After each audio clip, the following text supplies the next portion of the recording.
Bonsoir à tous, bienvenue sur le plateau Equinox Soir, votre décryptage quotidien de l'actualité de lundi à vendredi, 19h-21h, 18h-20h, Greenwich Mean Time. Une soixantaine de députés, dont les collègues de Jean-Michel Ninche, député social-démocratique Front de Wouri-Est, accusent expressément le Congrès américain de ternir l'image du Cameroun. Tout a commencé le 17 février dernier par une correspondance adressée au président Biden et au secrétaire du département de la sécurité intérieure par une quarantaine de parlementaires américains pour les déconseiller de rapatrier vers le Cameroun de nombreux Camerounais. Les parlementaires américains reconnaissent que ces migrants illégaux se sont retrouvés sur le sol américain parce que fuyant les violences dans le nord-ouest et le sud-ouest. Pour les membres du Congrès, ces migrants illégaux couraient le risque d'être emprisonnés ou même exécutés du fait de leur soutien aux groupes séparatistes. Montant au créneau comme à son habitude, le député Jean-Michel Ninche se dit choqué, étonné par la démarche des 62 députés qui, à travers une pétition abjecte, selon lui, dans le contenu, exige l'extradition des Camerounais migrants illégaux aux États-Unis. Pour l'élu social-démocratique Front, l'extradition des Camerounais, non seulement elle ne résoudra pas la crise, mais est en total déphasage avec les différentes résolutions du National Executive Committee, NEC, en rapport avec la résolution de cette crise. Le Social-Democratic Front, depuis le déclenchement de cette crise en 2016, a toujours souhaité que cette question soit inscrite à l'ordre du jour des travaux à l'Assemblée nationale. Impossible jusqu'ici, face à la majorité écrasante du Rassemblement démocratique du peuple camerounais. Une pétition exclusivement signée des membres du Rassemblement démocratique du peuple camerounais n'aurait surpris personne, tant cela s'inscrit dans l'ordre normal des choses. Voilà que celle-ci porte la signature des membres d'une force de l'opposition et pas des moindres. Madame, Monsieur, les Camerounais s'interrogent. Madame, Monsieur, tout à l'heure à 20h, c'est la grande édition du vendredi présentée par Nadine Yambou, tout de suite après le débrief du journal et tout de suite, le fait du jour.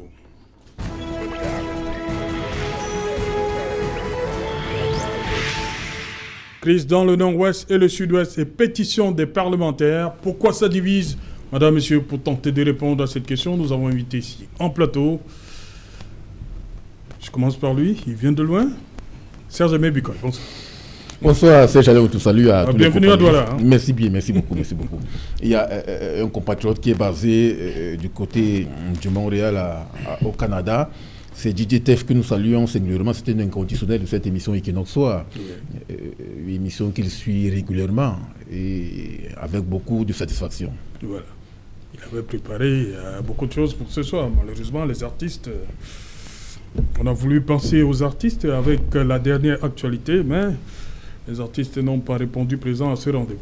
Absolument. Contrairement à DJ Tef qui avait déjà préparé ce programme. Justement, il avait déjà fait des annonces un peu partout, question d'alerter l'ensemble des artistes musiciens locaux qui se plaignent ces derniers temps. Souvenez-vous qu'il y a certains artistes qui sont montés au créneau, question de dénoncer la dimension de la valorisation des artistes étrangers par rapport à l'organisation du concert de Fally Ipupa qui a eu lieu le 13 février dernier.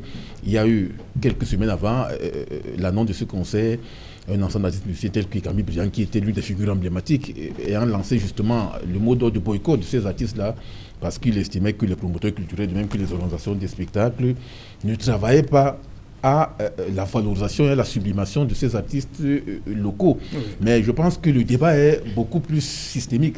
Je regrette véritablement que ces artistes-là aient abandonné le levier, parce qu'on devrait justement entamer cette réflexion systématique de manière à pouvoir comprendre pourquoi aujourd'hui il y a ces différents acteurs-là qui ne travaillent pas à ce que l'on puisse davantage faire émerger cela. Je pense que la politique de l'extraversion culturelle est à mettre en vitrine. Il y a également d'autres éléments portant notamment sur les différents acteurs qui entrent en ligne de compte pour organiser les spectacles. Vous avez les organisateurs, vous avez les financiers, vous avez les promoteurs culturels, vous avez même des artistes locaux. Et aujourd'hui, le questionnement même autour de la musique camerounaise est mis en vitrine parce qu'en réalité, il faut justement... Et pourquoi il n'arrive pas à venir en parler à la télévision? C'est justement la question que l'on se pose. Moi, je ne sais pas. Est-ce qu'il y a eu... peut-être pas cette souffrance, mais cette rétractation, parce que parfois on est prêt à pouvoir parler d'un problème de fond encore plus lorsque l'on est hors des caméras ou bien hors des micros, mais lorsque l'on se retrouve ici, là, c'est parfois difficile. Vous voyez bien que l'individu a la propension à pouvoir dénoncer quelque chose sous cap, mais lorsqu'il est question de parler devant le bas peuple camerounais, devant l'ensemble des téléspectateurs, c'est toujours avec beaucoup de grincement et beaucoup de frémissement que l'on exprime cela, malheureusement. Ok. Bonsoir, Charles Ndikam. Bonsoir, Serge-Alain Outou. Bonsoir aux très nombreux téléspectateurs d'Equinox Soir. Je vais m'adresser particulièrement aujourd'hui à ceux de Bafoussam. Et je n'oublierai pas, et le thème que nous allons avoir dont nous allons parler ce soir ne peut que m'interroger encore sur la présence de nombreux de mes sympathisants et camarades de parti dans les différentes prisons camerounaises. Je leur dis bonsoir à eux aussi et je leur souhaite bon courage. Le chemin sera long, mais il y aura la victoire au bout. Okay. Raphaël Ndougou, bonsoir, bienvenue. Merci Serge-Alain Outou, bonsoir à tous les nombreux téléspectateurs, ceux du Cameroun, et également ceux de la diaspora. Je voudrais que vous me permettiez de dire bonsoir à M. Bikim, qui est un fidèle téléspectateur de ce programme, M. Abdul Hakim également, sans oublier M. Nibou Kakepol, celui que je viens de citer du MRC, c'est un ami. Mais je voudrais également vous féliciter, vous. Parce que le travail que vous faites au quotidien, c'est un travail qui, comme on le dit souvent, on n'est jamais prophète chez soi. Mais les awards que vous prenez chaque année, ou alors que les missions que vous coachez, ce que j'appelle toujours la Champions League. Dans la Champions League, vous êtes le grand coach, prend des points, et un jour, certainement, peut-être, c'est le Seigneur qui pourra vous donner un point de plus, parce qu'on dit que quand on fait du bien, on ne fait pas du bien pour les hommes, on fait du bien pour le Seigneur, dont nos ancêtres vont vous soutenir davantage. Merci.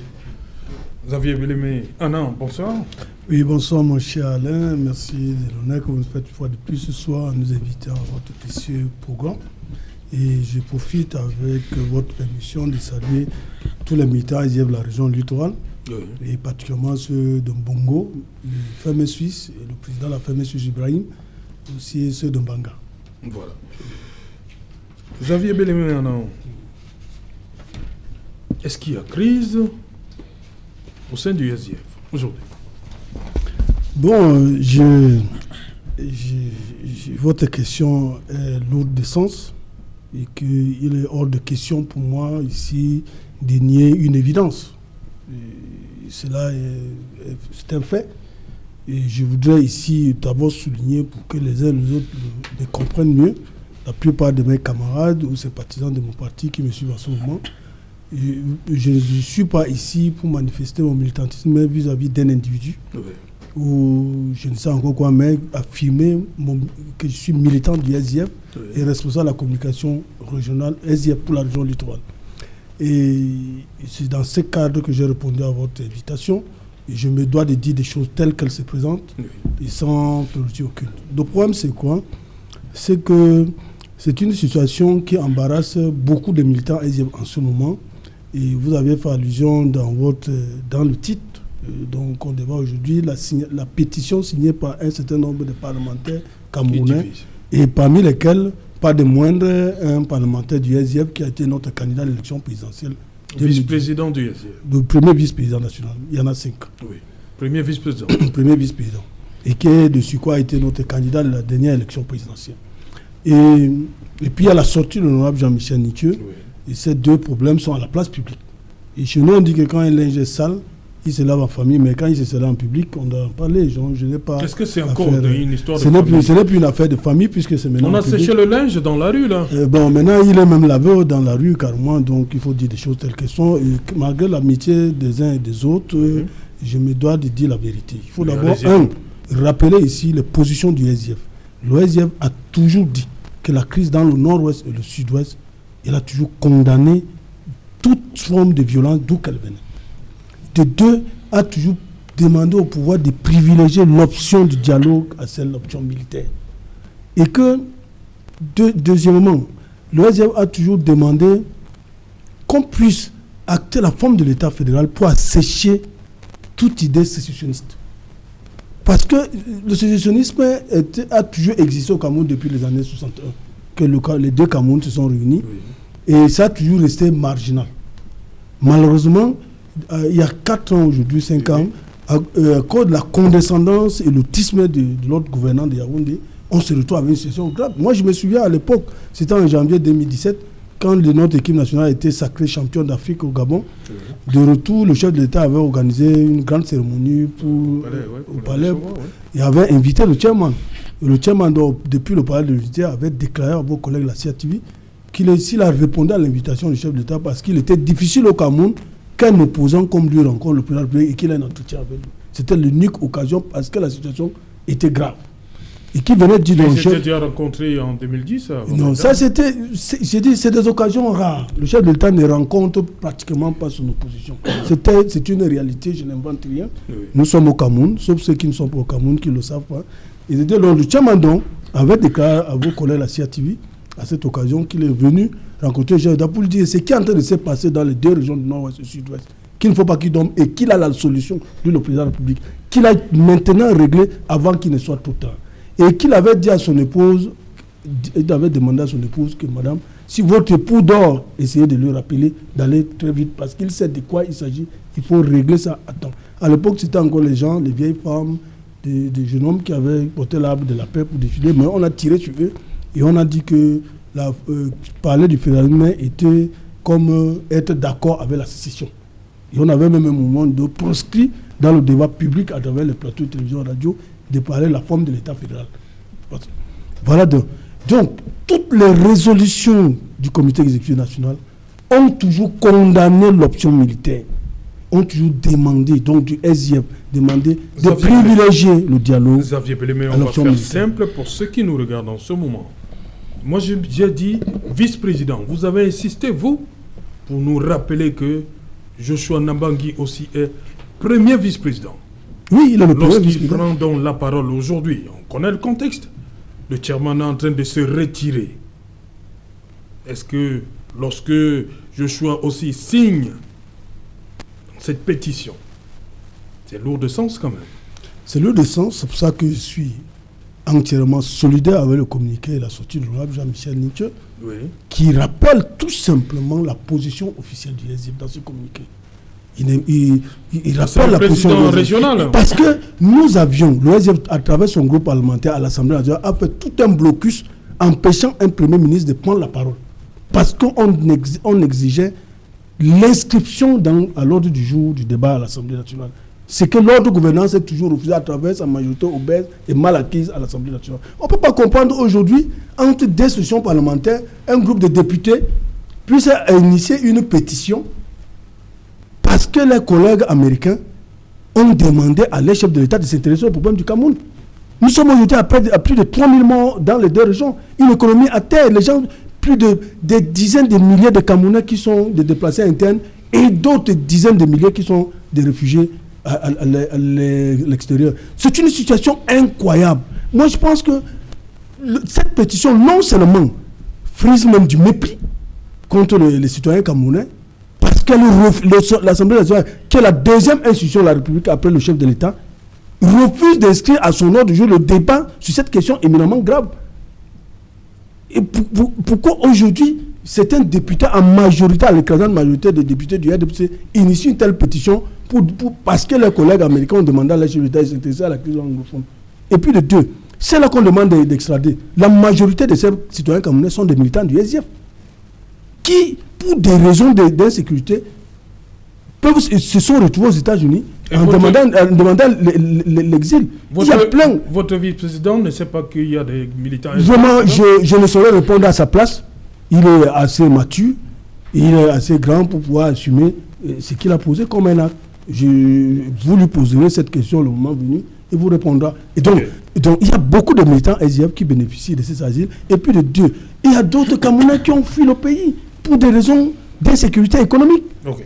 Et qui se retrouvent en détresse aux États-Unis et qui, plusieurs familles, y vivent grâce à ce qu'ils envoient au Cameroun. Vous voyez, donc, on crée une situation grave. L'OEDF a toujours condamné sans réserve la sécession. Okay. L'OEDF n'est pas un parti sécessionniste, l'OEDF est un parti fédéraliste.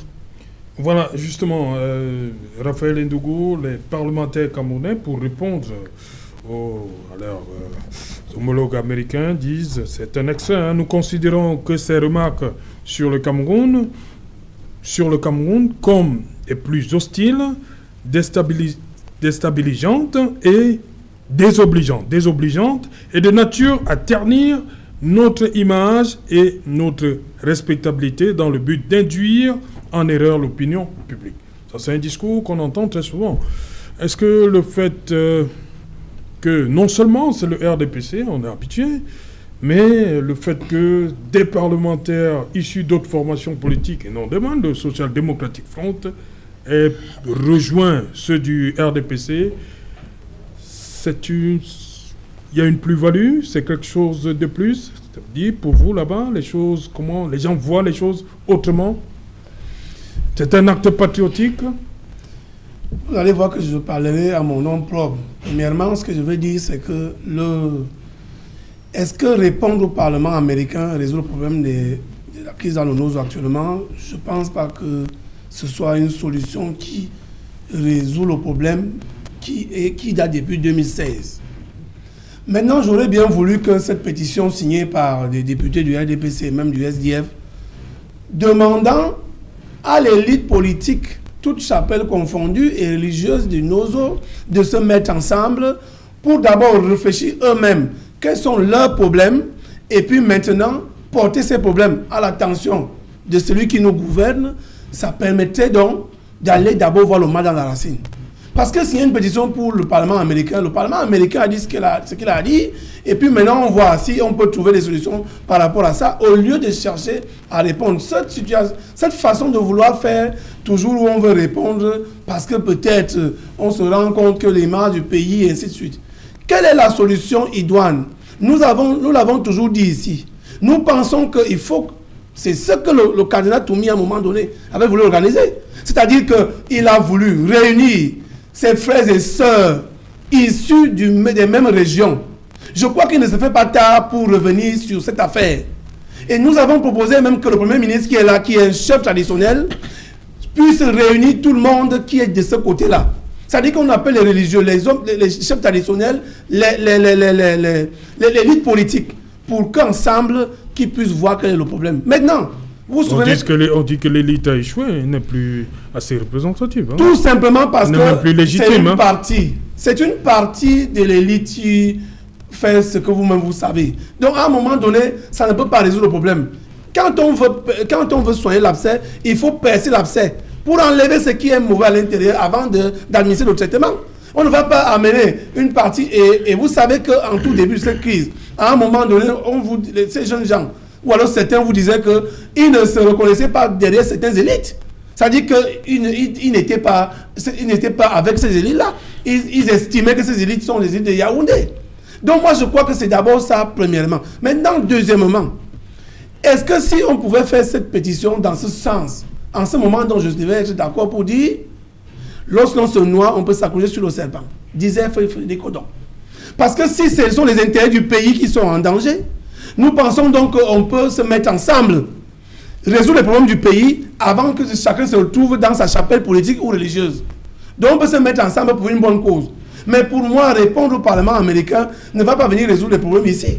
Et vous verrez que si l'élite politique, l'élite de manière générale, s'assoit autour d'un arbre, dans une salle, vous verrez que même si on estime que certains Camerounais vivant hors d'ici financent cette affaire, puisqu'ils seront reconnus par la même élite, Vous avez vu à l'ESM Nord, à un moment donné, les associations de l'ESM Nord se sont mises ensemble pour dire nous allons combattre ce Boko Haram pour qu'ils ne viennent plus poser des exactions dans notre zone. Donc moi je crois qu'aller répondre au Parlement américain ne résout pas le problème. Il faut que les députés, s'ils veulent signer des pétitions, il faut qu'ils fassent des recommandations dans le sens que tous ceux qui sont des ressortissants de ces deux partis, si vous voulez, de ces deux régions, se mettent ensemble. Et puis maintenant, donc, le dialogue commence dans les deux régions-là. Et puis maintenant, on est d'accord, on peut reprogrammer notre dialogue où tout le monde sera appelé sur la table de discussion. Le dialogue ne peut pas se retrouver, comment on dit, le dialogue ne peut pas être seulement le seul qu'il y a eu. Et puis maintenant, c'est que tout le monde a appelé le dialogue inclusif. Donc on invite tout le monde. On convoque tout le monde. Si ce n'est pas possible dans une salle, ça peut être n'importe où, afin qu'on résolve ces problèmes-là. Est-ce que le problème du fédéralisme devait déranger? Je pense que non. Parce que de toutes les façons, les plaintes qu'il y a dans le NOZO sont les mêmes que partout. Comme la décentralisation a eu ce qu'elle a eu, on peut aller au fédéralisme là où les régions se prennent en charge, là où les richesses seront exploitées dans les mêmes conditions. Mais cela n'empêche. Ça marche déjà, la décentralisation? C'est ça que la décentralisation est le problème que vous connaissez. Nous tous on connaît que... on va au fédéralisme. Si donc ça a échoué, on peut repenser. Tout ça sera pensé le jour où les deux régions les élites vont se réunir dans les deux régions. Okay. Et maintenant, porter ces problèmes à l'attention, ça se discute, ça peut se discuter une semaine.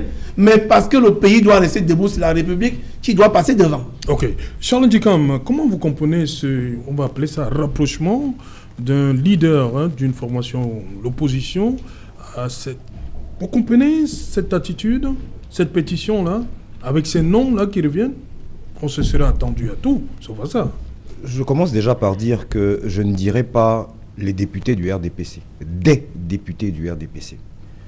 Se sont permis cette sortie que je trouve non seulement malencontreuse, mais, comment dirais-je, qui insulte l'intelligence collective des Camerounais. Voilà des gens qui, depuis 5 ans, n'ont pas trouvé moyen de débattre de ce sujet au sein de cette assemblée, mais qui se permettent de sortir pour en parler. Je vais leur suggérer une chose. Plus près d'eux, il y a le problème de la FECAFOOT. Commencez par aller régler celui-là avant de prétendre et régler un problème beaucoup plus lointain. Bande d'incapables. Je suis désolé, je suis obligé de le dire. Il faut qu'on arrête de se moquer du peuple camerounais. Vous avez parlé d'élite. Bon, le SDF en a fait une élite. Aujourd'hui, je doute qu'il soit une élite. Je ne sais pas où est sa base électorale, à ce monsieur.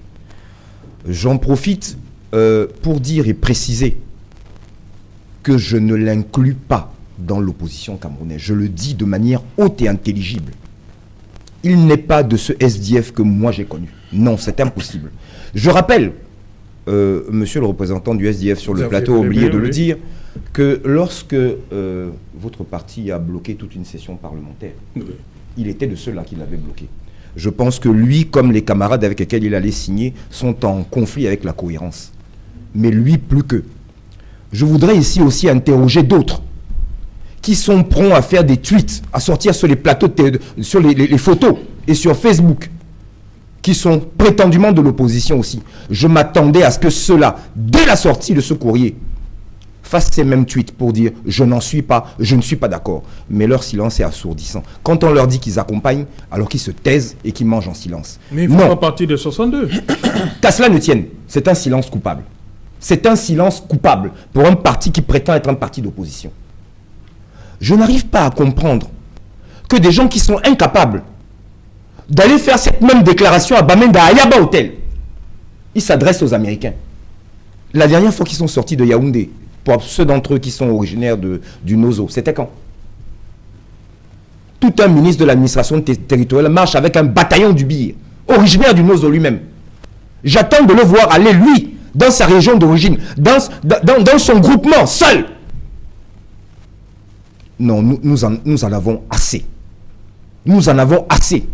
Et celui qui s'exprime ce soir, c'est un Camerounais, fier de l'être, militant d'un parti qui paye le prix fort. Il y a des gamins qui sont en train de voir des enfants naître, étant en prison. Plus justement qu'ils ne les voient pas. Pour quelle raison? Pour avoir demandé cette même chose. Et il y a des gens qu'on paye avec nos impôts, qui se pavonnent dans les rues de Yaoundé en 4x4. qui se permettent de nous insulter en direct, parce que ce que j'ai vu là, c'est une insulte au peuple camerounais. Où sont-ils depuis 5 ans pour en parler ici avec nous? Où sont-ils? Où sont-ils pour en parler avec nous? Non, il faut que ça cesse. Il faut que ça cesse. Mais je me permets encore, modestement, d'en appeler au chef de l'État. Le désordre et la sédition et tous les gros mots que vous utilisez, rébellion et tout ce que vous voulez, ne viendra pas forcément de là où vous pensez. De là, de cette cible désignée par ces turiféraires qui sont autour de vous. Parce que ce genre d'acte, pour un Camerounais conscient, est une insulte propre. Mais je me demande, Monsieur Joshua aussi, il va participer à quelle, à quelle manifestation, à quel meeting que vous tiendrez là-bas? Il a lâché le peuple qui l'a élu. Il l'a lâché. Non, je refuse encore de penser qu'il s'est exprimé au nom du SDF, même s'il a utilisé le mandat du SDF. Je lui demanderai, très cher jeune frère, sois cohérent envers toi-même. Si ça ne va pas, tu pars et tu rejoins le parti au pouvoir. Ce sera plus clair.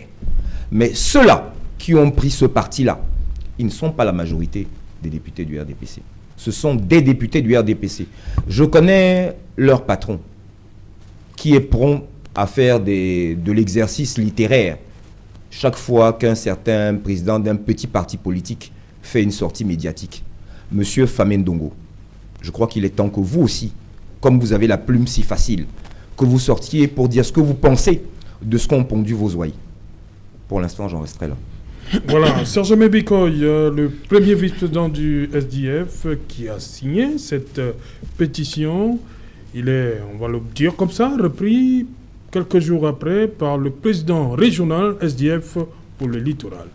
Pour vous, et ça arrive quelques jours après que le chairman ait décidé de sa retraite politique. C'est la succession du chairman qui se joue là déjà?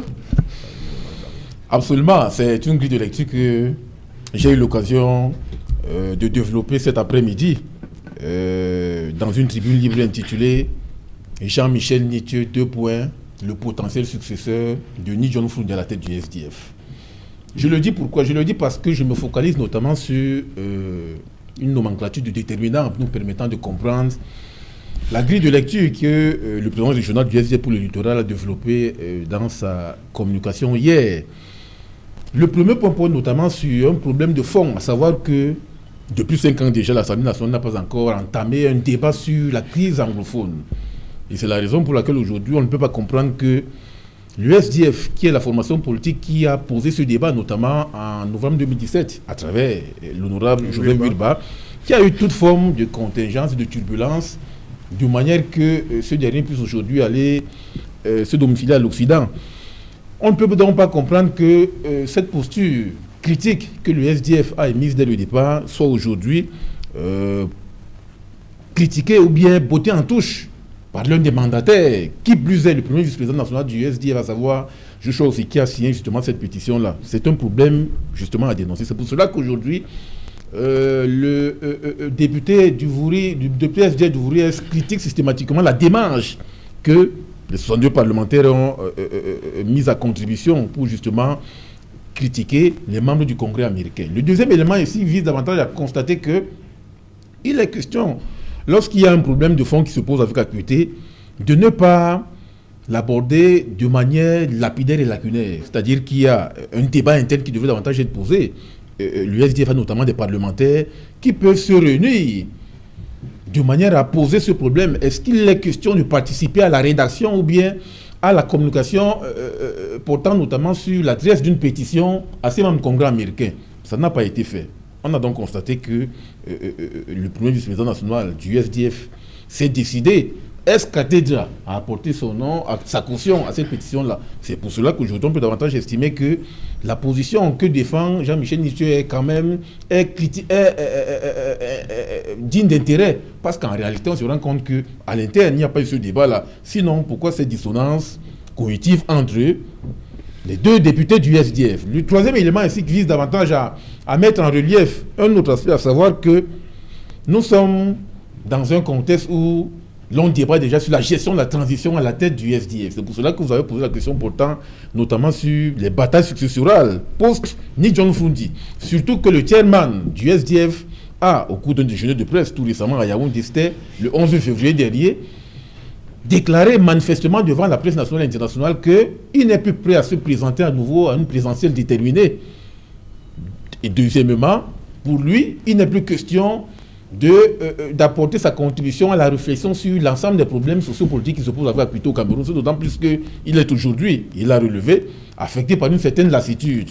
Il y a donc là un souci pour le SDF, pour le chairman John Fundi, de céder systématiquement la place à ces cadres aujourd'hui qui doivent travailler à la gestion de cette transition à la tête du SDF. C'est pour cela qu'aujourd'hui, lorsque vous voyez cette opposition de phase entre Jean-Michel Nitieux et Joshua aussi, ça nous montre véritablement qu'on est déjà là dans des batailles successorales à la tête du SDF, avec en toile de fond la gestion de la transition à la tête de ce parti politique. Parce que lorsque l'on voit les deux caractères de ces deux élus, vous allez vous rendre compte que Jean-Michel Nitieux est éminemment un contestataire. Il a toujours critiqué systématiquement l'ensemble des affaires de la République, dont le fonctionnement est chancelant et déstructurant.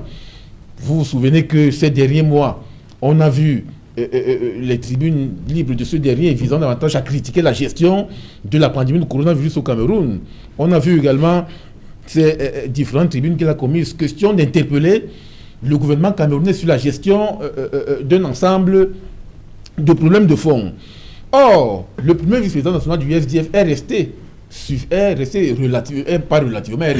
sobre, discret, moins visible par rapport à la défense de ce problème. On voyait davantage Nitieux au front. Et c'est pour cela qu'aujourd'hui, lorsque vous voyez justement ce débat-là, il est fort probable que dans les prochains mois, que l'on puisse justement engager le débat systématique sur la réflexion autour de la transition à la tête du SDF. Parce qu'en réalité, on se rend compte que on ne peut pas allier deux personnalités, deux figures de proue d'un parti politique dont les caractères sont diamétralement opposés et dont les logiques idéologiques et militants sont également systématiques. Parce que vous voyez qu'il y a là la confrontation entre deux ailes.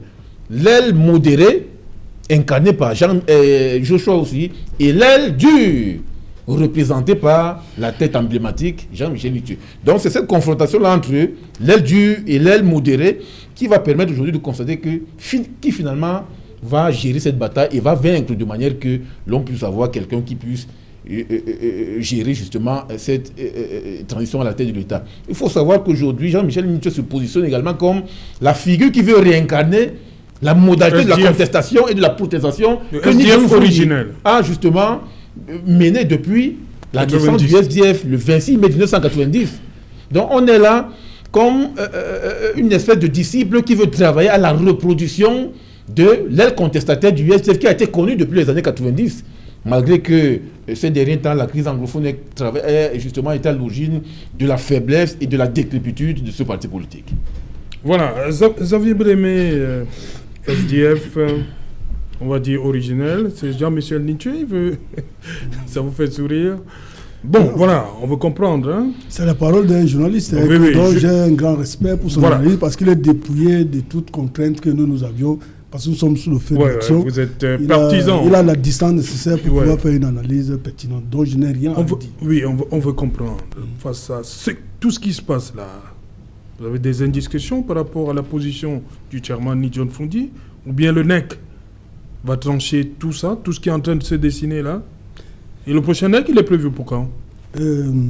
Le prochain NEC, certainement en début de mois prochain, oui. Avant la quinzaine, je crois, avant la fin de la première quinzaine du mois, certainement, il va se tenir. Ce problème sera inscrit à l'ordre du jour? Je pense, parce que c'est un problème éminemment grave, et il faut que je le dise. Et, malgré l'amitié que le premier vice-président a l'habitude de me faire, donc je le remercie en passant, mais ce qu'il a fait est une faute grave, c'est une erreur grave, que moi je lui conseille. Les amis sont ceux qui se disent la vérité. Il doit faire amende honorable et reconnaître qu'il a fait l'erreur de poser sa signature parce que sa signature ne l'appartient plus. Il est député, un élu du peuple et premier vice-président national et ancien candidat à la dernière élection présidentielle. Donc quand il signe au bas d'un document, il doit comprendre que c'est un engagement grave, il engage plusieurs personnes. Donc il doit pouvoir réfléchir 2 fois avant de signer. Donc c'est une erreur grave qui doit faire. Moi, je lui conseille de faire son mea culpa et de pouvoir s'excuser et demander des excuses qu'il a fait une erreur. Ça peut arriver. Il est membre du bureau de l'Assemblée nationale. Il est membre du bureau de l'Assemblée parce qu'il est questeur. Oui. Il est constitué la hiérarchie de mon parti. Et chez nous, vous savez, nous sommes les sociodémocrates. Et notre idéologie est posée sur deux piliers essentiels. La liberté d'entreprendre et l'obligation de solidarité. Et que ce qu'il a posé comme un acte ne respecte ni l'un ni l'autre pilier. Puisque là-dedans, il y a beaucoup de ses camarades qui sont en détresse aux États-Unis, qu'on peut extrader si jamais le gouvernement américain se mettait en hasard. Et puis les deux, c'est même, comme l'a si bien dit Raphaël Ndougo tout à l'heure, c'est même orienter le débat du vrai problème qui concerne la crise anglophone.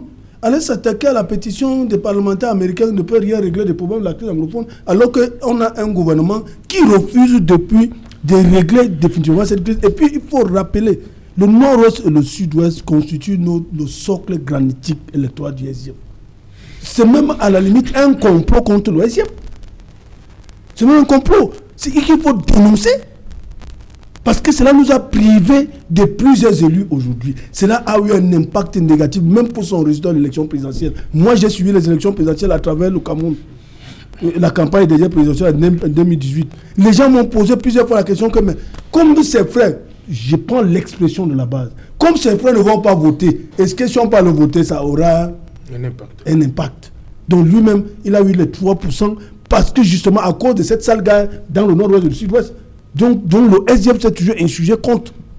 Et donc le régime a toujours refusé de régler ces conflits alors qu'il a tous les moyens pour le faire. Pourquoi aller les aider dans une affaire qui les met en difficulté en mettant sa signature? Ce n'est pas bien. Il a fauté. Il n'est pas le seul. J'ai dit il a fauté puisque il est celui-là qui est le plus brillant, c'est le leader. Il a été candidat à l'élection présidentielle. Quand vous avez déjà été une fois candidat à une élection présidentielle, vous n'êtes plus n'importe quel militant politique. Vous aviez la carrure d'un leader politique. Parce qu'il pouvait gagner l'élection présidentielle en 2018, être le président de la République du Cameroun. C'est la plus grosse fonction dans un pays au monde. Il n'y en a pas deux. Donc, ici, c'est une question de responsabilité. Moi, je pense que nous devons revenir, il faut le condamner. Cela n'a rien à y voir l'amitié que j'ai avec lui. Mais c'est un acte politique grave qui engage le parti et que je souscris. Heureusement, l'honorable Nithieu est un homme pragmatique et qui veille et qui a dû restituer la position officielle du SDF. L'honorable Joshua Nzoué a peut-être parmi les parlementaires qui ont fait le blocus, empêcher le Premier ministre à l'Assemblée nationale de ne pas prendre la parole. Pourquoi avoir fait tout cela? Parce qu'on veut un règlement pacifique d'un conflit. Peut-être qu'ils voient les choses différemment. Mais les sénateurs américains n'ont pas demandé à leur président de prendre les armes et venir tuer les soldats camerounais et les Camerounais. Non, ils ont demandé à leur chef d'État de peser de tout son poids pour amener son collègue camerounais à pouvoir accéder à régler ces conflits de manière définitive. Vous savez, chaque guerre ne doit jamais avoir lieu si les gens ont pris conscience dès le départ de s'asseoir et de se parler. Et chaque fois qu'on a pris les armes, on finit toujours par revenir là où on devait être. C'est-à-dire s'asseoir et se parler et s'écouter. Et c'est une affaire entre Camerounais. Il n'y a pas d'étrangers dans les deux régions dans cette guerre. Tous sont des Camerounais. Ce qu'on appelle ambazoniens, c'est des citoyens camerounais. Les autres sont des Camerounais. Ils entretuent. Nous nous entretuons dans ces deux régions. Et ça crée un désarroi terrible. C'est un désastre humain. Donc on peut régler autrement. Ce n'est pas à travers une pétition qui intègre la vision politique du RDPC. Donc le SDF a toujours condamné. Nous n'avions pas la même vision. On n'apprécie pas le problème dans le nord et le sud de la même façon. Ces députés-là, tout ce que vous avez lu là, c'est ce que le RDPC a toujours chanté. On en est où? Ils ont fait le choix d'une option militaire. On en est où? Le RDPC c'est toujours un sujet con. Il faut régler le problème autrement. Vos camarades, les choses ont changé dans leur tête. Les anglophones même revendiquent quoi? Ils revendiquent le contentieux historique de 1961 qui se sentent floués par leurs frères francophones. C'est de revenir aux accords de Fumban. Il y en avait deux. Il faut le rappeler très rapidement avec votre permission. À Fumban, il y avait deux types d'accords. Il y avait la forme de l'État fédéral, dont l'article 47 de la Constitution fédérale interdisait toute modification qui porterait sur la forme de l'État. Ça a été violé en 1972. Et à Fumban, en 1961, c'était après la présidence francophone, il fallait un président anglophone.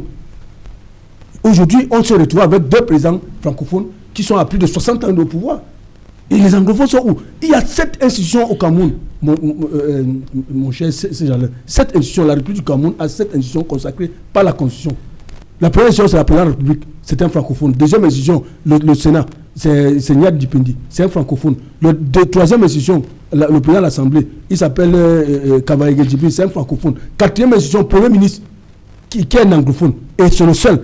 Cinquième institution, le conseil constitutionnel, qui est dirigé par Clément Atangana. C'est un francophone. Sixième institution, le président de la Cour suprême, Mokobe, c'est un francophone. Septième institution, et la dernière, le président du Conseil économique et social, qui est Yann Luc, c'est un francophone. Les anglophones sont où? Voilà les problèmes institutionnels que les anglophones posent comme problème. On ne peut régler ça à travers la table de négociation, pas sur notre voie. Okay. Non, donc il faut jamais, je ne vais jamais le rappeler trop, que l'OSR, la position du OSR est simple. L'OSR n'est pas un parti sécessionniste. Nous sommes fédéralistes. Nous condamnons tout esprit sécessionniste et nous demandons au régime que la forme de l'État fédéral va assécher le sécessionnisme.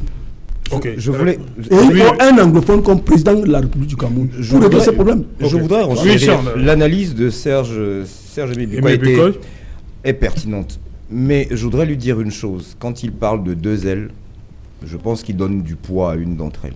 Un bout de bois a beau rester longtemps dans l'eau, il ne devient pas forcément un caïman.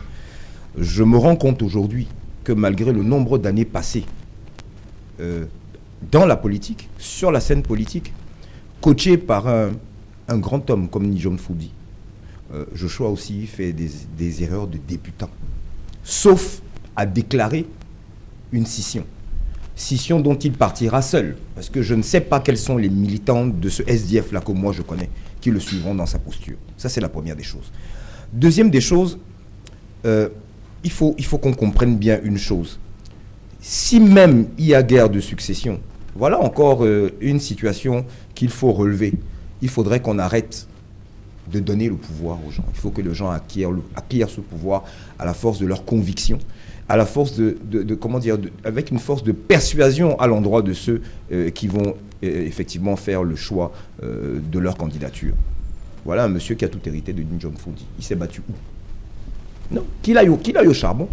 Et je ne suis pas sûr, qu'en l'état actuel des choses, si cette guerre-là, il en était un des protagonistes, il s'en sortirait. Je ne sais pas.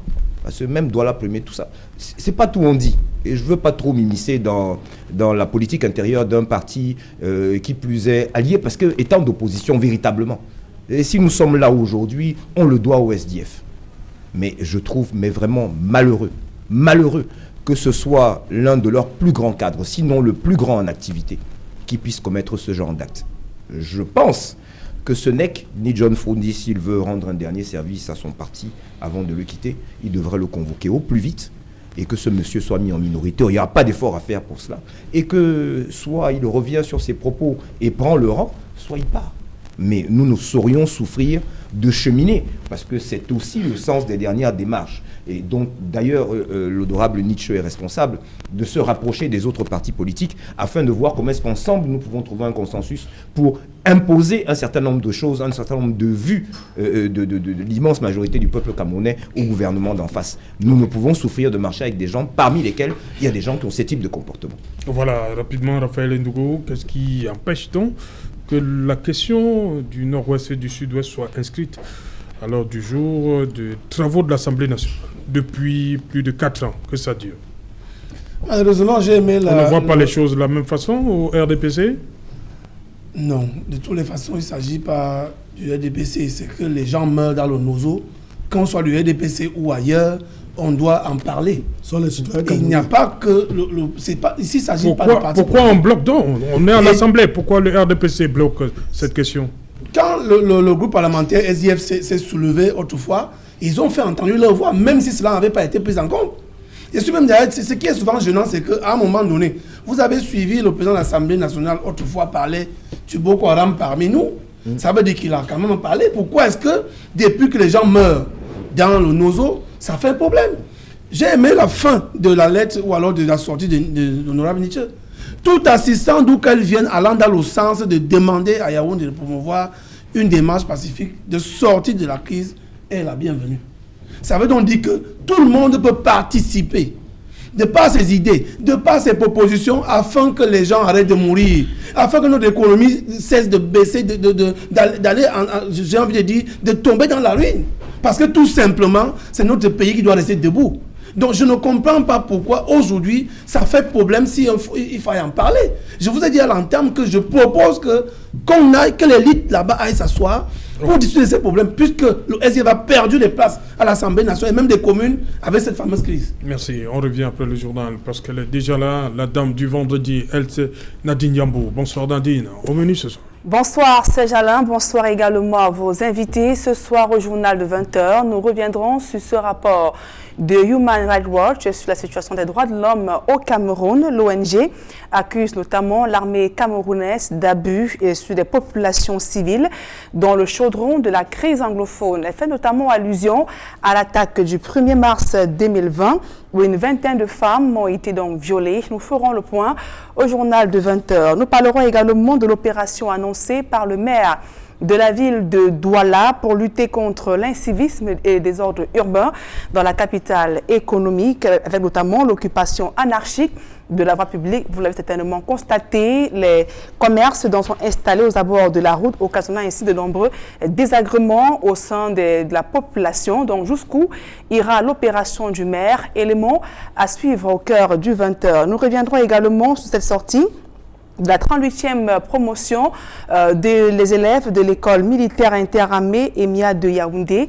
Donc après 3 ans de formation, de nouveaux officiers intègrent l'armée. Une cérémonie donc déroulée en l'absence du chef de l'État, Paul Biya. Serge Alain. Voilà, madame, monsieur, tous ces titres vous seront développés tout à l'heure dans le 20h de Nadine Yambo. Quant à nous, on se retrouve après pour Equinox Soir, deuxième partie. Ce sera le temps du débrief.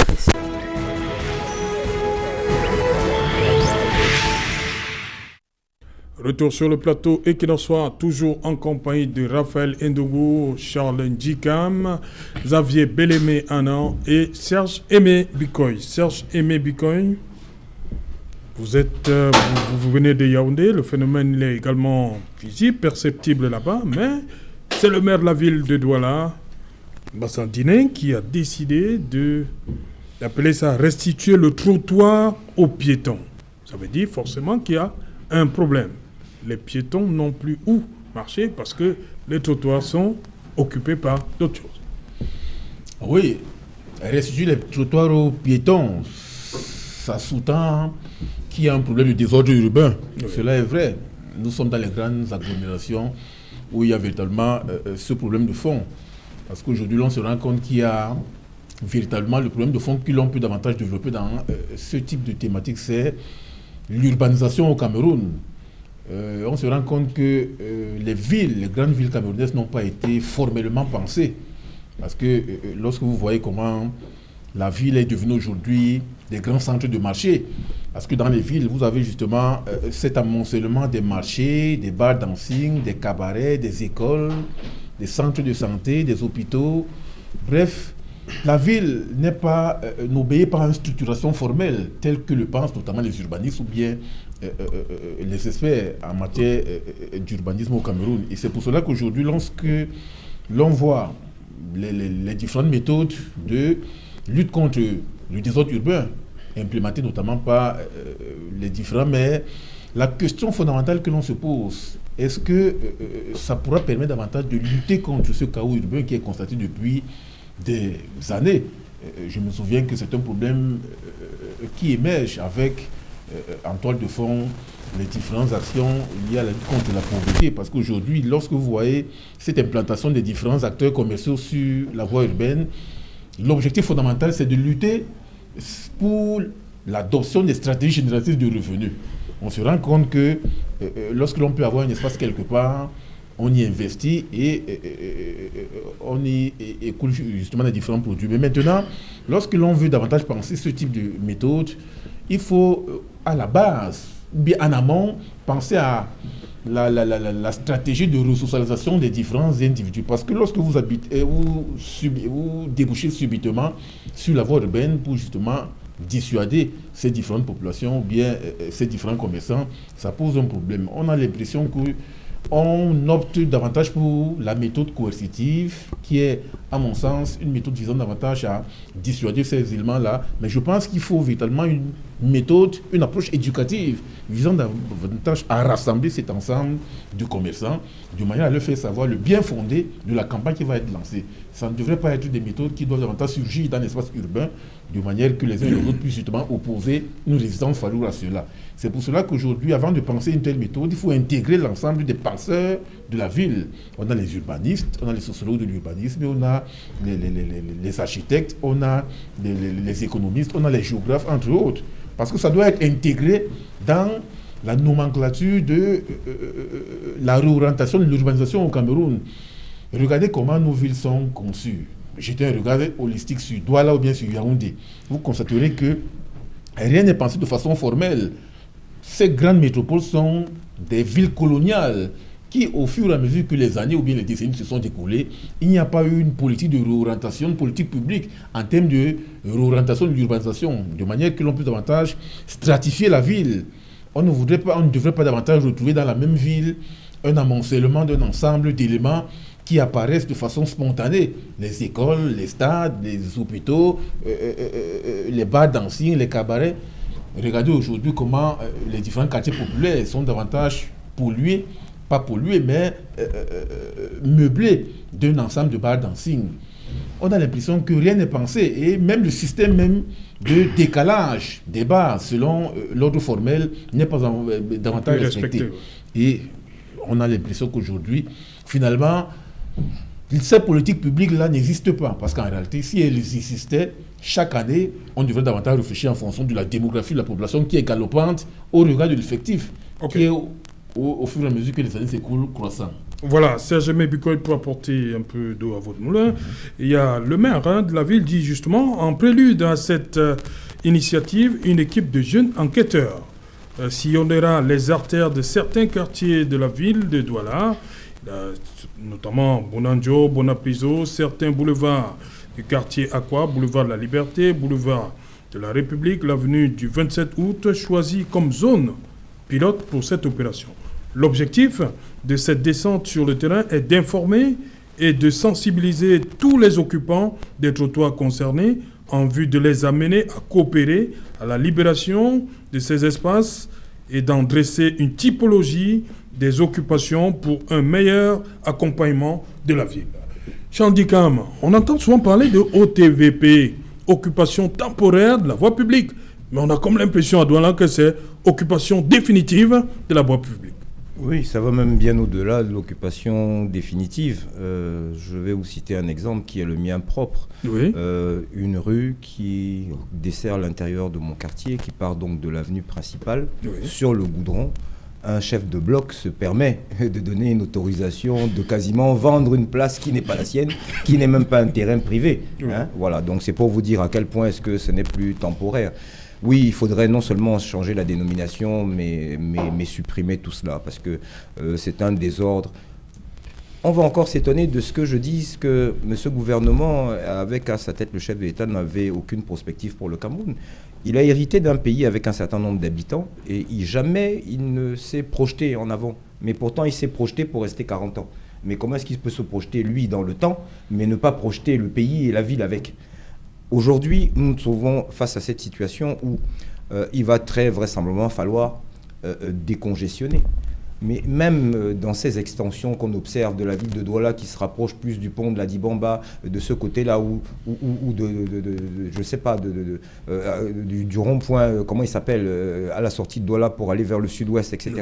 Mais à quel endroit a-t-on prévu ce que moi j'ai vu dans d'autres pays africains, pour ne pas les citer, je parle de la Côte d'Ivoire, je parle du Sénégal, du Mali, des marchés, de vrais marchés, qui élimineraient les différents problèmes auxquels nous faisons face tous les 6 mois, quasiment, hein, c'est récurrent, les incendies, parce que c'est les installations anarchiques d'électricité, etc., etc.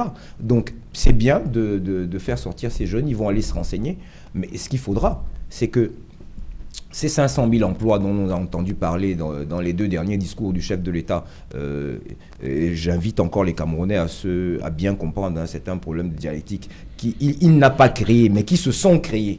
Voilà, parce que c'est ça, c'est finalement ces emplois. Entre les bench skinners et tous ceux qui occupent les chaussées, c'est de ces emplois-là qu'il parlait, parce qu'il n'en a pas créé d'autres. Ces gens-là, qu'est-ce qu'ils vont faire? Il faut bien avoir déjà prévu un lieu où ils pourront se déporter, une politique de recasement à des prix accessibles à tous. Il y en a qui vendent des paires de chaussures à 1000 francs, il y en a qui vendent d'autres choses. Il faudrait qu'il y ait des loyers attractifs et adaptés. Mais où est-ce qu'ils vont aller? Voilà, est-ce que les gens vont partir des du loyers centre de la ville? attractifs, mais des espaces, lorsque vous passez des espaces dédiés. Oui, ils existent, hein, donc pas si, là, mais tout le monde se retrouve dans la rue, là. Oui, mais c'est parce que ça leur revient moins cher. Même le marché central, il y a tous les magasins. Oui, ça leur revient moins cher de payer ce truc dont vous avez parlé, qui est temporaire mais définitif, que de prendre un loyer là où on sait à quel moment où les trouver. Parce qu'il suffit juste qu'ils portent le bagage sur la tête et puis plus personne ne les retrouve. Donc, ce gouvernement, cet État-là, Raphaël, je m'en excuse, l'État RDPC, le gouvernement RDPC, a institutionnalisé l'informel. C'est la preuve patente de son incapacité à répondre à la demande du peuple camerounais. Et ça aussi, monsieur le maire, bon courage, mais il va falloir que ce soit en coordination avec Yaoundé que vous en ayez les moyens. Raphaël Ndougou, ces commerçants vous disent qu'ils payent régulièrement aux différentes communes d'arrondissement pour occuper cette partie de la route qui est le trottoir. Je suis d'accord avec Charles Ndjikam pour la suppression de l'OTVP.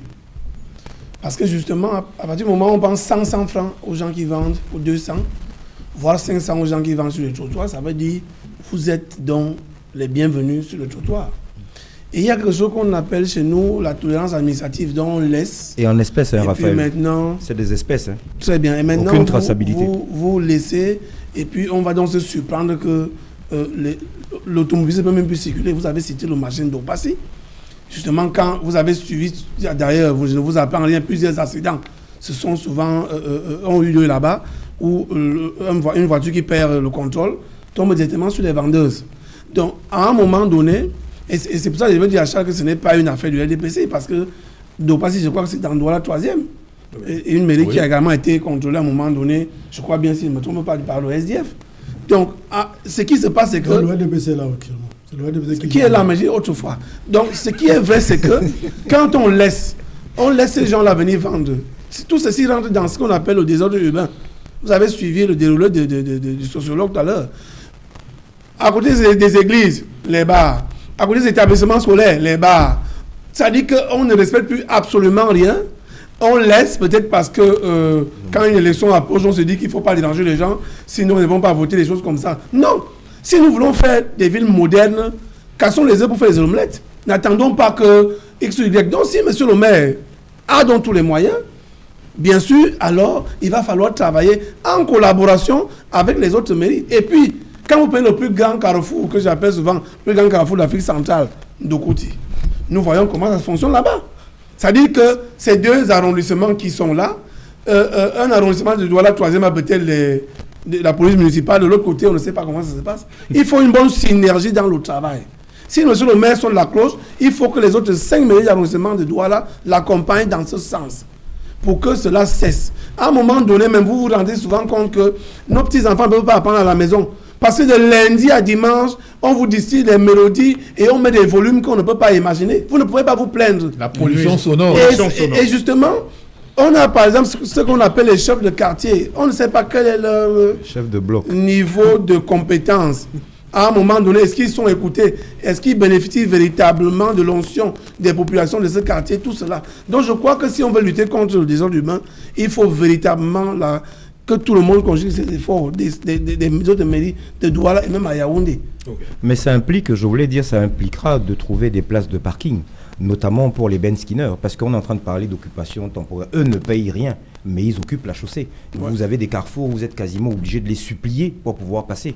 Ils sont eux-mêmes sur la chaussée, obstruent des virages. Ndokouti encore Ndokouti? Non, mais pas que Ndokouti. Allez ici à l'ancien aéroport Carrefour Armée de l'Air. Oui. Il y a une rue qui est dite rue pavée.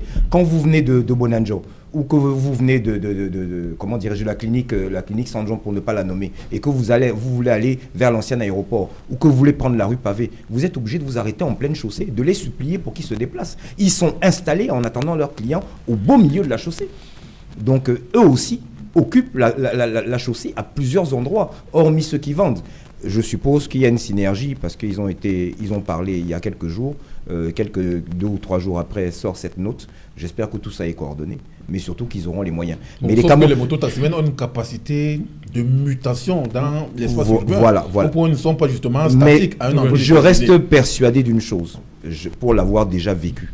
Quand l'État a décidé de quelque chose, qui s'en donne les moyens, il y arrive. Qu'on arrête de nous parler de ces incivilités, des Ben Skinner et autres. Le jour où il sera décidé que chacun d'entre eux doit être identifié et qu'ils doivent se comporter d'une certaine manière et qu'on y met les moyens, ils le feront. Et la population les aidera l'État à le faire. Xavier Bellemé, sur cette campagne annoncée. Oui, il faut d'abord noter que la communauté urbaine est la mairie la plus riche au Cameroun. Mais son budget en 2020 était de 115 milliards. On ne peut pas développer une ville qui a une taille de près de plus de 6 millions d'habitants comme Douala. C'est normalement petit. Et que Douala est une ville qui produit près de plusieurs milliers de milliards de francs CFA en termes de richesse par an. Et le minimum qu'on aurait consacré au développement de Douala, c'est 10%, au moins de 10 000 milliards. Ou alors de 5 000 milliards, si on prend le plus petit taux, 5 000 milliards, on serait dans les 500 milliards de francs CFA qu'on consacre au développement de Douala. Pour faciliter la mobilité, les voies de communication, et ainsi de suite. Déjà que c'est une ville qui étouffe. Douala étouffe. Elle est tellement... D'ailleurs, même pour comprendre, quand vous êtes étranger au Cameroun, l'aéroport international, la porte principale d'entrée du Cameroun, c'est à Douala. Quand vous descendez, quand l'avion atterrit, à travers le hublot, si c'est dans l'après-midi, la journée, vous allez comprendre tout de suite, l'étranger qui arrive trouve que c'est une ville à problème. Que le pays c'est quoi, les toitures de Youm? À partir des hublots de l'avion, vous regardez déjà la ville, vous comprenez que c'est... Vous comprenez que vous arrivez dans un pays à problème. Comment ça vous voyez ça sur les... À travers l'image que c'est là... Je confirme. Au niveau de la vue panoramique... Vous savez que... Vous êtes déjà anxieux avant d'avoir atteint. Mais vous trouvez qu'il y a un problème. Ça peut entraîner le stress, la dépression. Ça crée la dépression. Et quand vous arrivez maintenant, pour que vous vous déplacez du point A au point B, vraiment c'est exécrable. Vous voyez, pour paraphraser tout à l'heure, pour arriver à ce pays est risqué. Pour pouvoir être présent à l'émission de Equinox Soir, il m'a fallu dépenser beaucoup d'argent et prendre un Ben Skinner qui a pris tous les risques du monde, faire des contorsions dans les quartiers pour pouvoir arriver à l'heure et ne pas être en retard. Merci. Et déjà, il faut remercier le Ben Skinner pour ce travail extraordinaire qui nous permet d'être à l'heure. Non, si je vous en prie. Le chef de l'État le fait déjà, je vous en prie. Les représentants qui viennent ici, c'est une solution de substitution face à la démission du pouvoir public.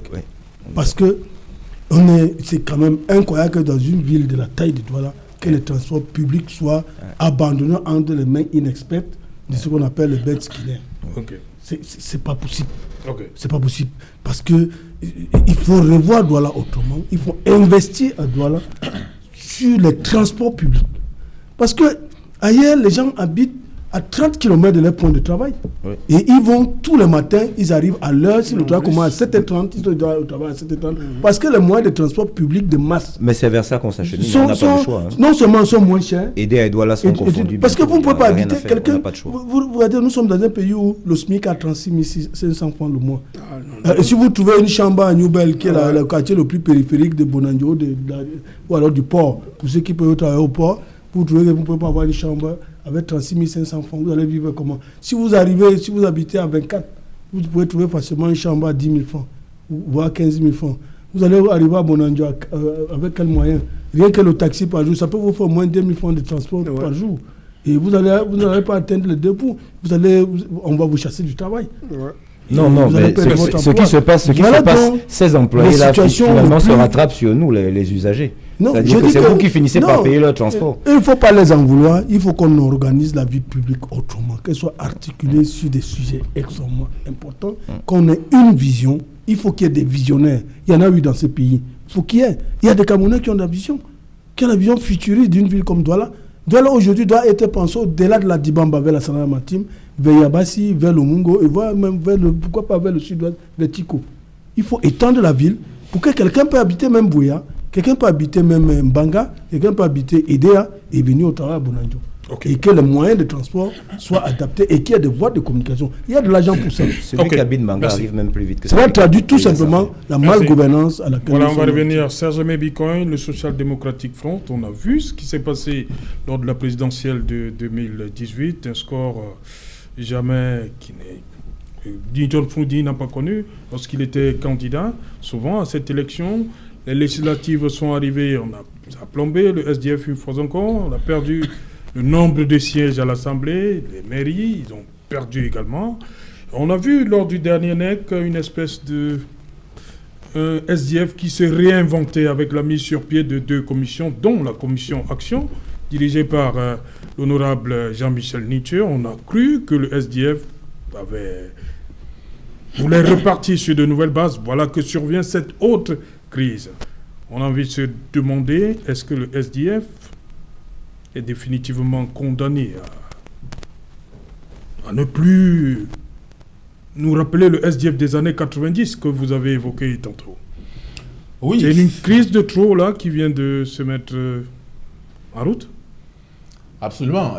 Nous sommes là dans la problématique de la réflexion sur les voies de refondation ou bien de redynamisation du Social Democratic Front au regard des crises que ce parti politique a véritablement vécu ces dernières années. Parce que nous partons justement d'un contexte des années 90 où le SDF était la formation politique qui était le porte-flambeau d'un ensemble de modalités de contestation qui ont été justement générées lors des villes mortes. Vous savez bien comment le chairman John Foudy a travaillé avec d'autres acteurs politiques, M. Kamchameni, Hilaire Kamga, Ariette Ekoué, Anissé Kane, entre autres. Mais l'on se rend compte qu'au fur et à mesure que les années se sont écoulées, l'USDF a perdu davantage cette auréole, au point où l'on se rend davantage compte que depuis la survenue notamment de la crise sociopolitique et sécuritaire dans les régions nord et du sud-ouest, ce parti a carrément perdu des plumes. Lorsque l'on a investi Joshua aussi comme candidat à l'élection présidentielle... Février 2018, on s'est rendu compte que les scores ont littéralement baissé. C'est vrai que la chape de plomb de ce type de réflexion, c'est de dire fondamentalement que l'USDF aujourd'hui perd systématiquement ses fiefs dits traditionnels, notamment le nord et le sud-ouest, au point où aujourd'hui les scores sont bas. Mais si l'on se focalise seulement sur cet argument, c'est un peu aborder l'USDF de façon partielle et parcellaire, parce qu'en réalité, il faut aménager une politique de réflexion globale qui permet davantage de questionner même les différents acteurs. Lorsque vous voyez aujourd'hui le chairman qui était le guide, le phare, cette figure emblématique qui perd justement de son empreinte, on est dans des formations politiques où on ne pense pas dans la dynamique de remplacement. Regardez comment les espaces politiques existent. Aujourd'hui, tel fait 10 ans, 15, voire 20 ans, voire 30 ans, sans une politique qui consiste davantage à repenser des leaders, ou alors de remplacer les leaders. Oui. Si aujourd'hui John Foudy est appelé justement, comme il a annoncé le 11 février dernier, à céder la posture de la transition à tel ou bien à tel autre, qui est capable aujourd'hui de gérer justement cette transition? C'est pour cela que vous voyez cette bataille sociale à la tête du SDF. Donc il faut que, à la tête des formations politiques, que l'on puisse davantage penser à ce que l'on puisse créer des modalités de substitution, à tel enseigne que si tel n'est plus davantage celui-là qui est considéré comme la figure emblématique gérant le combat, que l'on puisse justement contribuer à former des jeunes leaders qui peuvent travailler à cela. Or, on ne le voit pas. Vous voyez, quand Ndam Dioya est décédé par rapport à l'UDC, vous avez vu les schismes qui ont été vécus entre Samba Kaye et Mme Ndam Dioya. Vous voyez également à l'UNDPS, toujours Bello Boba Maïgari. Au niveau des autres partis politiques, on voit les mêmes leaders. Au OSS, l'UNDPC, c'est toujours le pôle BIA. Donc il n'y a pas cette stratégie de renouvellement à la tête des formations politiques. Il est question donc de réfléchir sur la problématique du renouvellement dans les classes politiques, à tel enseigne que le travail puisse davantage continuer aussi bien en amont qu'en aval. Donc moi je pense qu'aujourd'hui, le SDF est à la croisée des chemins et il est question pour ces différents acteurs-là de pouvoir réfléchir ensemble, à tel enseigne que l'on puisse aujourd'hui savoir quelle est l'acteur emblématique capable justement de réincarner, comme je le disais tantôt, la posture dissidente, réactante et résistance telle que l'a justement opérationnalisée Ni Chon Fondi au début des années 90. Et on relevait tout à l'heure là que c'est Jean-Michel Nietzsche qui est en posture justement de pouvoir faire germer cette graine-là, de manière que l'on puisse justement refonder ce débat.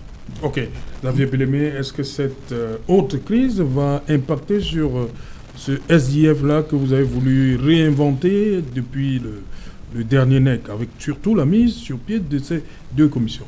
J'aime bien le nom commission action. C'est quoi? Vous n'allez pas nous dire ce qu'il y a dedans? Non, c'est une commission, je peux vous rassurer, oui, que c'est une commission qui est en train de travailler sereinement, oui, qui va produire tel que prévu dans les résolutions du dernier comité d'exécutif national au prochain NEC, son rapport qui est pratiquement prêt ce jour. Et je voudrais un peu rassurer aussi les uns et les autres que, surtout à nos sympathisants qui nous suivent en ce moment, et à beaucoup d'autres Camerounais, que le SDF, ce qui se passe aujourd'hui, et ce qui caractérise la plupart des partis de gauche, les partis obédience socialiste, il y a toujours des débats comme ça à un moment donné. Vous savez, on a notre leader qui a fait 30 ans, il est tout à fait normal qu'on ait un débat d'orientation politique. Et aujourd'hui, la majorité, la quasi-totalité des militants SDF sont des militants contestataires de notre réunion. Ils ne se reconnaissent pas dans un discours de connivence ou ainsi de suite. Et que c'est que l'honorable Joshua Osiafa, en signant la pétition des parlementaires RDPC, c'est là les militants ne se reconnaissent pas, ça n'engage, c'est un titre personnel, ça n'engage pas le parti. C'est vrai, c'est un militant du parti, c'est un député, un élu du parti, ça crée un problème au niveau de l'opinion publique, qui a là comme une sorte d'incohérence. Mais je le dis ici, que le SDF, j'ai rappelé tout à l'heure les positions qui ont été celles du SDF par rapport à la crise du Nozo, et que dans les statuts du parti, l'article 13.1 consacre au président national d'agir, de poser les actes au nom du parti entre les deux comités exécutifs nationaux et entre deux congrès, le comité exécutif national, pour les décisions. Donc aujourd'hui, ici, la seule personne qui peut engager le parti de manière administrative et politique, c'est le président national qui est à Yaoundé en ce moment. Il n'a pas encore fait. Donc je trouve que ça fait partie du débat. La signature de l'honorable Joshua aussi dans un document des militants RDPC fait partie d'un débat dans un parti où il y a la liberté d'expression et qu'il a usé de sa liberté. Mais sauf que c'était une pétition des parlementaires RDPC. J'ai dit c'est les parlementaires RDPC. Mais qu'est-ce que le SDF vient d'en faire là-dedans? Je ne sais pas, il faudra poser le moment venu la question à l'honorable Joshua aussi, pourquoi elle est allée poser sa signature dans un document imaginé. Une affaire purement RDPC. Quel problème n'a rien à trouver. Cette pétition n'a rien à y voir la crise du Nord-Ouest. C'est juste pour défendre les positions officielles du pouvoir qui ont été le reni systématique, le refus systématique de reconnaître la crise et de trouver des solutions qui sont des solutions dont les Camerounais sont prêts à apporter, notamment son éminence Christian Toumi. Donc il n'y a pas un problème de schisme au sein du parti, non, pas du tout. Il y a un problème que certains militants ou un militant peut avoir d'autres visions, donc ils ne sont pas partagés. Les militants SDF sont fondamentalement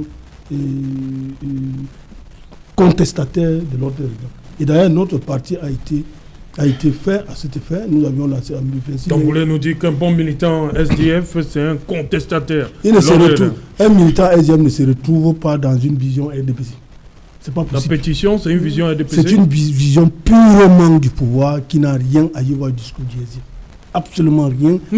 C'est complètement à l'opposé de. Mais j'ai envie de savoir, ça vient quand même du premier vice-président. Non, c'est pas un militant. Le premier vice-président national est un être humain. Il peut se tromper. Alors qu'il est très proche du chairman? Non, bien sûr, il peut se tromper. C'est un être humain. Comme tout être humain, il s'est trompé. Il a fait une erreur. C'est tout.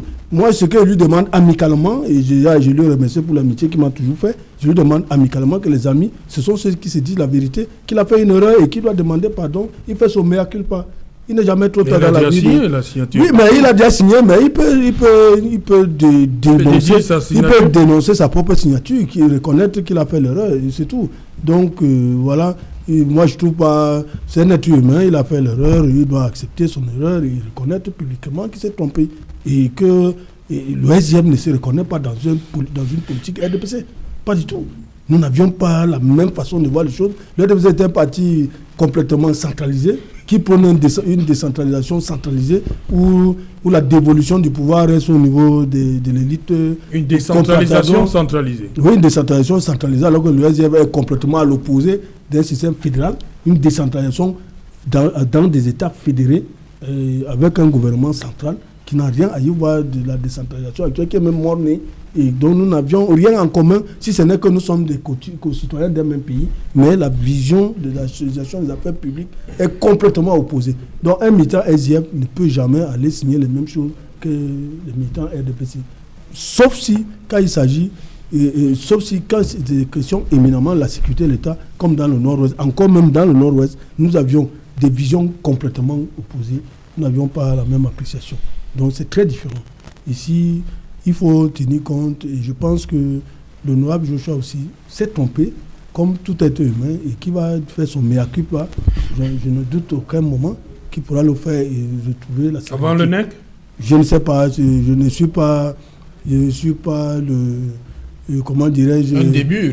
Ouais, je ne suis pas son directeur de conscience. Mais vous affirmez qu'il... Non, moi je dis que je lui demande, il doit combattre, parce qu'il doit être humble comme il a toujours été, et reconnaître qu'il a fait l'erreur. Il s'est demandé, il s'est engagé dorénavant de s'aligner comme... Parce que notre parti s'appelle Front. Dans le nom du SDF, il y a le Front. Ça veut dire que c'est frontal contre l'ordre établi. Parce que cet ordre ne respecte pas la liberté individuelle et collective. Donc il n'y a pas match. La seule chose que nous avions en commun, nous sommes citoyens d'un même pays avec les militants du RDPC, c'est tout.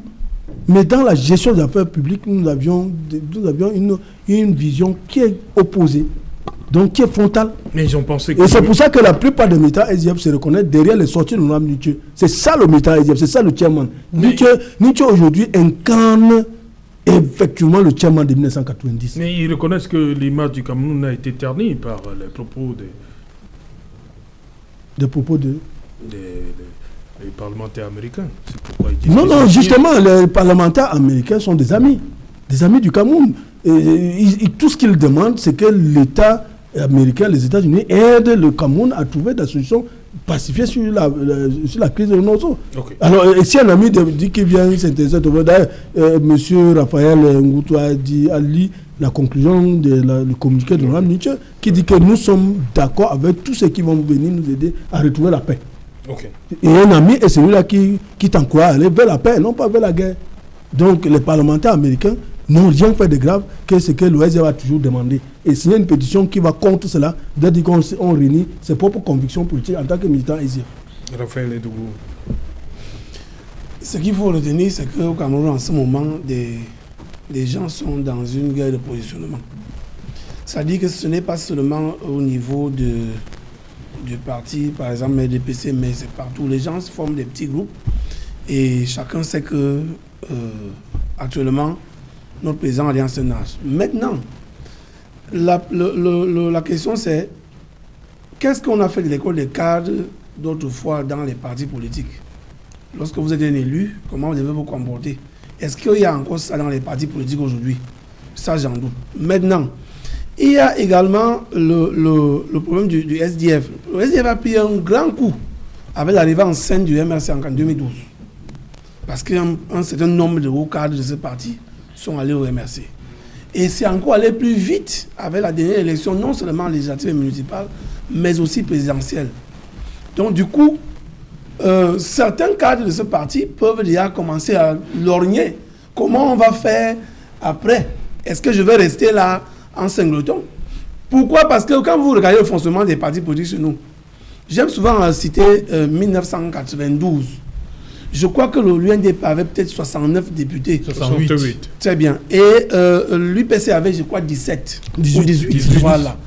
Alors, l'UNDP avait 6. Vous voyez donc qu'en ce moment, l'UNDP était fort.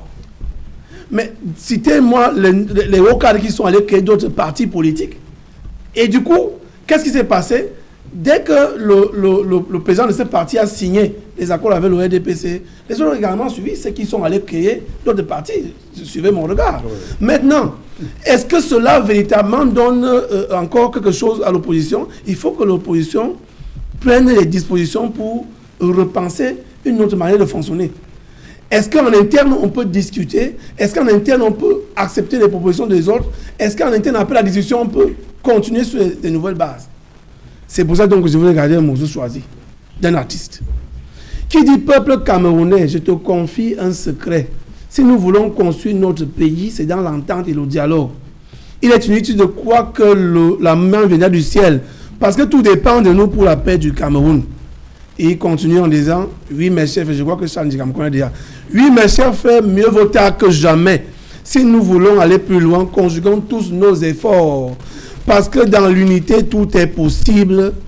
Tenons-nous en main pour la paix de notre pays, au nom de nos enfants. Tenons-nous en main. Ça veut donc dire quoi? Ça veut dire que... Tchana Pierre. Très bien. Ça veut donc dire quoi? Ça veut dire que si nous pensons notre pays, à un moment donné, on n'a pas besoin de répondre au Parlement américain. On a besoin de faire des propositions pour la sortie de crise dans le Nozo, parce que les Camerounais sont morts là-bas. Il y a des militaires qui sont morts qui ne sont pas des hommes politiques. Il y a des chefs traditionnels qu'on a assassinés. Il y a des civils qui sont morts qui ne sont pas des hommes politiques.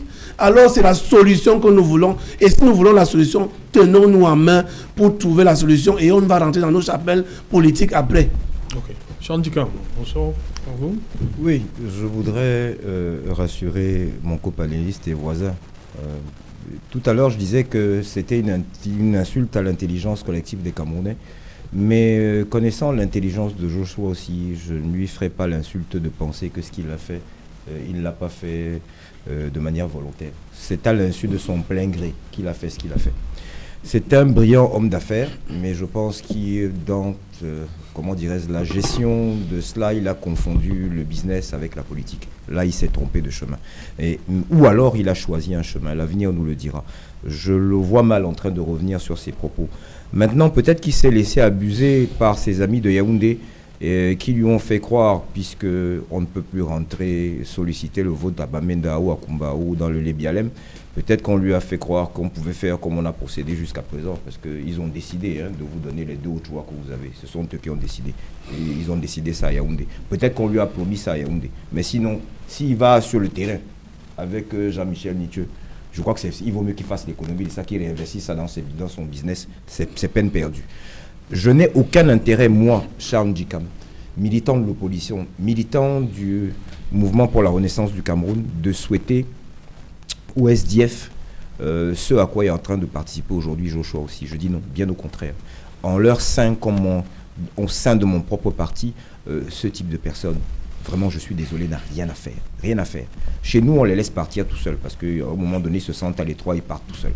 Mais chez vous, là, il y a certains, il va falloir peut-être les aider à partir. Non, attends, je vais juste te rassurer, mon frère. Ouais. Le SDF, ici, je le dis, à ma qualité de secrétaire régional de la communication, le SDF est un parti de l'opposition, ne saurait en être autrement. Voilà, il faut que l'opinion publique le sache. Le SDF ne sera jamais un parti satellite d'un certain parti politique au pouvoir.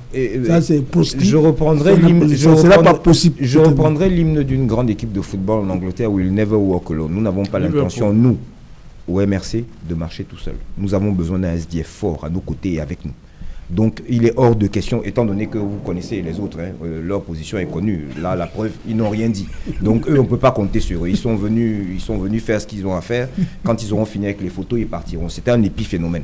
Donc, on va pas parler d'eux. Parlons de ceux-là sur qui les Camerounais peuvent encore compter véritablement. Le SDF, celui de ma jeunesse et celui dont je me souviens des années 90, a encore son mot à dire. Et il faudra simplement faire un petit peu de ménage en son sein. Voilà. Merci. Voilà. Serge Mebikoy, merci d'être venu. Je vous en prie, Serge Alain. Voilà. Merci. On se retrouve bientôt à Yaoundé. Merci, Raphaël Edougou. Avec votre permission, si vous le voulez bien, je veux juste saluer le fan club Equinox Soir à Paris, avec son président et nos juges qui nous ont regardés et qui ont l'habitude de regarder cette émission. Je n'oublie pas Isaïe. Voilà. Merci. Je vous souhaite plein de choses, de bonnes choses au SDF. Merci. Le prochain ex sera très intéressant. Il faudra suivre. J'invite Equinox particulièrement sur ces En fait, on va couvrir cette actualité qui nous intéresse. Voilà. Merci Charles Ndikam. Oui, je vous remercie Serge Alain. Je voudrais préciser que nous sommes là dans le champ politique. Donc que certains ne s'étonnent pas que je partage un morceau de poulet tout à l'heure avec Joshua, qui, je l'espère, continuera à le partager avec moi. Il n'y avait rien de personnel, mais comment dirais-je, l'intérêt supérieur de la nation camerounaise, de la République, prévaut sur nos intérêts particuliers. Et si ça devait dépendre dessus, ce sera dommage, mais il en sera ainsi. Merci. Voilà, merci madame, monsieur. Nous sommes donc arrivés au terme de cette édition, la dernière de la semaine. Equinox Soir, nous avons fait cette édition surtout pour les populations de Lembeyezoum qui ont demandé à être saluées ce soir. Bonsoir, Lembeyezoum.